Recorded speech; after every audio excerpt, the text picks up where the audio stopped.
So this episode started very solemnly and it was quite cool until I was thinking this would be a perfect date, and then boom, Esther messed up.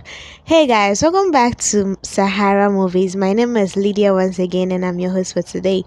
In this episode, we are reviewing the episode 7 of Table for Two, titled Neighbourly. If you are new to this channel, don't forget to subscribe for more videos and more updates. Let's get started. So first of all, we'll take a look at the customers or the clients that Table for Two got in this episode, because let me not say because the promotion has been good. Betty has been doing so well with the promotion because she was creating social media awareness that there's a restaurants like this that exist, and I'm sure the prices are affordable and the place is quiet and it's not so noisy and it's not so crowded. It's able to, like in this COVID times, so the promotion was good. Then this episode came out with a lot of clients, so Madam was obviously very excited. She's going to flaunt it to her friends, to her other competitors. That is not the exciting part. So the exciting part, before I go to the exciting part, let me talk about the importance of promoting your stuff on social media. Despite the fact that this is just a TV series or YouTube series, they are also telling us something that you should try as much as possible to share your content or your products on social media, because that is where you get lots of audience. If one person sees it, is good. It's better than using just a signboard. If you can't go to the radio station, try using social media, which is affordable to all of us. So that is what I think this episode is trying to tell us. Now let's go to the dates, the couple. So two neighbors decide to go on a date at Table for Two. And when they started, Esther had a good attitude. No, not a good attitude per se. When they started, the conversation was quite cool. So I thought it would go through till the end of the episode. So the problem with this couple is that Esther keeps on jumping from one relationship to another, and it's affecting her mentality. It is affecting her negatively, unknowingly. So when you begin to do that, when you don't settle, down,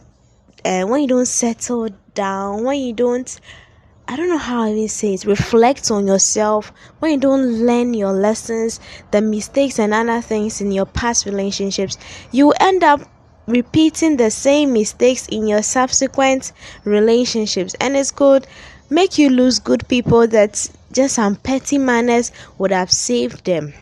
That is what Esther did. And when Neptune 3 Studios posted their episode like behind the scenes, and we're all excited to see Esther and her attitude, but I wasn't expecting her to have this. You see, sometimes when you have this attitude, you don't realize it, and you begin to say no one is loving you enough. It's not that. You just need to reflect on yourself and then realize the fact that if everyone is leaving, what could be the problem? Sometimes it's not the problem of others, it is the problem of we ourselves. We haven't reflected on our mistakes enough. We haven't reflected on our lessons. We haven't had enough time to love our own selves. We think it's a necessity to always be in a relationship, which is not the answer, which is not supposed to be so. So Esther is having trust issues. Yes, from the episode you realize that she has serious trust issues. Even though they are not dating, even though they haven't known each other for long, she's already showing this attitude of boss, like being bossy, trying to check on his phone, who is calling him. She's not even giving him his privacy. They just started, and this is what I said. You don't realize it until you are being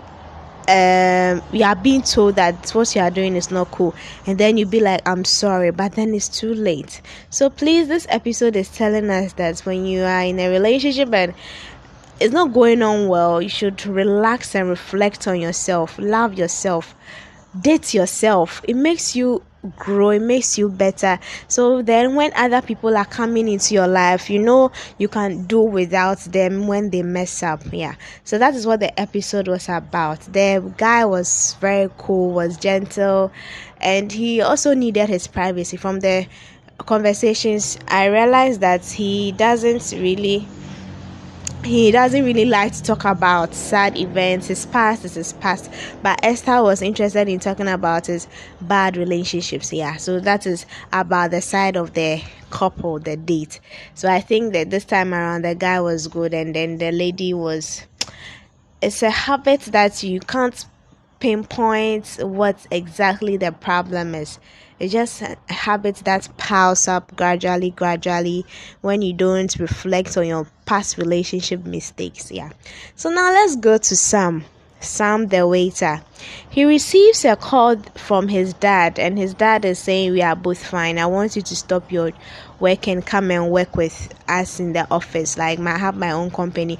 Why are you working in a restaurant? It's not cool." Like, and I was so surprised. I didn't know Sam was coming from a rich family. Like, yeah, I was quite amazed. And I don't know if he refused the offer, but the possibility of him refusing the offer could be like 60%, and the possibility of him accepting the offer should, let's say, be 40%. Yeah. So he says he loves his job. What is going to trigger him to decide to stop his work? What is going to trigger him to decide to join his dad and stop the work? So let me know your thoughts on this episode as well. Now some expectations. Today's expectations, we are going to channel it to Sam. So in the next episode, we'll know if Sam is going to accept his dad's offer to come and work with him, or he'll still stay in the restaurant and be a waiter. And anything that should trigger him to change his mind and join his dad will be something at work. Maybe when you treat him badly, he can think it through that, but my dad has a company and I'm allowing this couple or this first date people to treat me badly when I'm a rich person or something. Yeah, some people from rich homes decide to fend for themselves, even though their parents are rich. That is what Sam is doing. So what is going to trigger Sam to change his mind about not taking his dad's offer on their company, coming to work in an office? So let me know your thoughts on this as well. What is going to trigger Sam to change his mind? The part that Madam was sharing the money, he actually gave his money back. So you should see that money no be problem for him at all. Yeah, because all of them were picking the money and he gave it back. Yeah, so this tells us that Sam is working in a restaurant not because of the salary or not because of anything, but because he loves to serve. And the only problem is that he doesn't smile, and he has his reasons. I'm sure at the end of the season or the series, we'll know why Sam is always having a frown face. Maybe he has a serious or a very painful heartbreak that has caused him to always be better. Yeah, so that is my expectation on Sam. And I'm also expecting that in the next episode the place is going to be crowded and they'll have to employ another person. It's most likely, yeah, they'll have to employ another waiter to help them, because the place, now that they are doing lots of advertisements, lots of promotion, a lot of people are going to be there and it's going to crowd the place. And one waitress and two waiters are not enough for the crowd, will not be enough for the crowd. So definitely Madam will have to expand her territory and then employ more people. So those are my expectations on the next episode. Let me know your thoughts once again. I'll end here for today. If you are new to this channel, don't forget to like, don't forget to comment, don't forget to subscribe, don't forget to share. My name is Lydia again. Thank you so much for watching. Till next time, bye.